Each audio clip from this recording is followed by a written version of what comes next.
নমস্কার। আজকের আলোচনা বিষয় হলো আলস্য কাটানো। আমাদের হাতে একটা সহায়িকা আছে, শিরোনাম আলস্য তাড়নার চাবিকাঠি।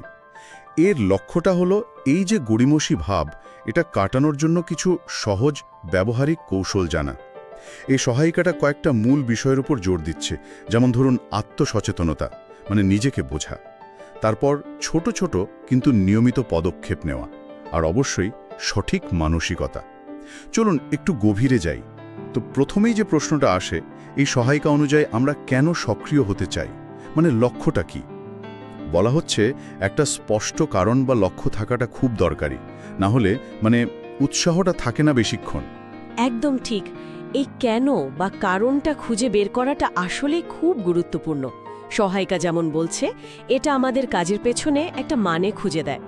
নিজের লক্ষ্যটা যদি পরিষ্কার না থাকে, তাহলে কি বলুন তো, মোটিভেশন ধরে রাখা খুব কঠিন। এই কারণটাই আসল চালিকা শক্তি। আচ্ছা, এরপর আসছে ছোট ছোট পদক্ষেপের আইডিয়াটা। সহায়িকা বলছে একেবারে শুরুতেই বিশাল কোনো পরিবর্তন নয়, বরং খুব সাধারণ একটা রুটিন।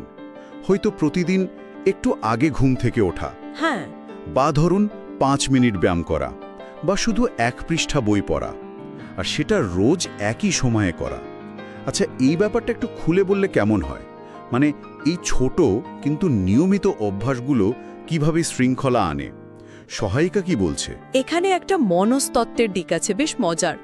সহায়িকা যেমন বলছে 5 মিনিটের নিয়মের কথা, নিজেকে শুধু বলা যে আচ্ছা কাজটা মাত্র 5 মিনিট করি, শুরু করাটাই তো বেশিরভাগ সময় সবচেয়ে কঠিন ধাপ। এই গাইডের মতে একবার যদি শুরু করা যায়, তখন কাজটা চালিয়ে যাওয়ার ইচ্ছেটা আপনা থেকেই বাড়ে। তো শুরু করার এই কৌশলটা বেশ কাজের। ঠিক, বুঝতে পারছি। আর বড় কাজগুলোকে ছোট ছোট অংশে ভেঙে নেওয়ার কথাও তো বলা হয়েছে, তাই না?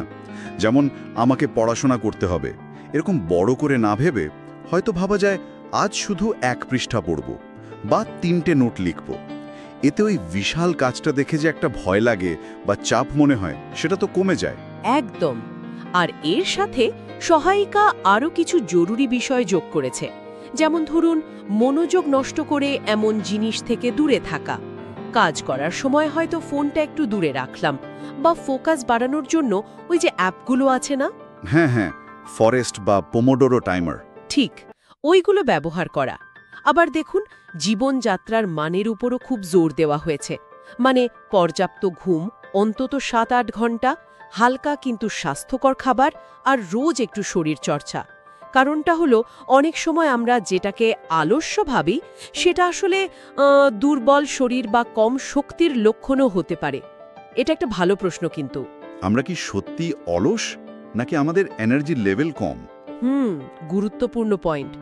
সহায়িকার আরেকটা দারুণ দিক হলো পারিপার্শ্বিকতার প্রভাব। পরামর্শ দেওয়া হচ্ছে যতটা সম্ভব কর্মঠ বা ডিসিপ্লিনড মানুষের আশেপাশে থাকার। হ্যাঁ, কারণ মোটিভেশন বা কাজের ইচ্ছেটা কিন্তু ছোঁয়াছে, তাই না? ঠিক। আর সবশেষে মানসিকতার একটা খুব জরুরি দিক, সেটা হলো অসম্পূর্ণতাকে মেনে নেওয়া। সহায়িকা জোর দিয়ে বলছে কাজ শুরু করার জন্য একদম পারফেক্ট মুড বা পুরো অনুপ্রেরণার জন্য অপেক্ষা করার দরকারই নেই, বরং কাজ শুরু করলেই দেখবেন অনুপ্রেরণা আসছে। এটাকে যদি একটু বড় করে দেখি, অনেক সময়ই ওই পারফেকশনিজম বা সবকিছু নিখুঁত করার চিন্তাটাই আমাদের আটকে দেয়, শুরু করতে দেয় না। তাই কাজটা হয়তো নিখুঁত হলো না, কিন্তু অল্প হলেও শুরু করাটা খুব জরুরি। তাহলে সব মিলিয়ে মূল বিষয়টা কি দাঁড়ালো? সহায়িকা থেকে যা বোঝা যাচ্ছে, নিজের কেনটা জানা, ছোট ছোট কিন্তু নিয়মিত পদক্ষেপে এগোনো, একটা সহজ রুটিন মানা, স্বাস্থ্যকর জীবনযাপন করা, আর কাজটা নিখুঁত না হলেও শুরু করার সাহস রাখা, এগুলোই আসলে আলস্য কাটানোর মূল চাবিকাঠি। আজকের আলোচনা থেকে আমরা আলস্য কাটানোর বেশ কিছু কার্যকরী পথ খুঁজে পেলাম।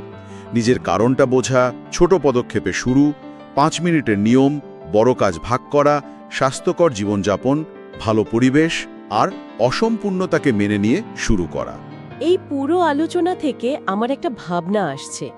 সহায়িকাতে যে ছোট ছোট পদক্ষেপগুলোর কথা বলা হলো, সেগুলো বাস্তবে শুরু করতে গেলে প্রথম কোন ব্যক্তিগত বাধাটা পেরোনো সবচেয়ে জরুরি বা কঠিন হতে পারে?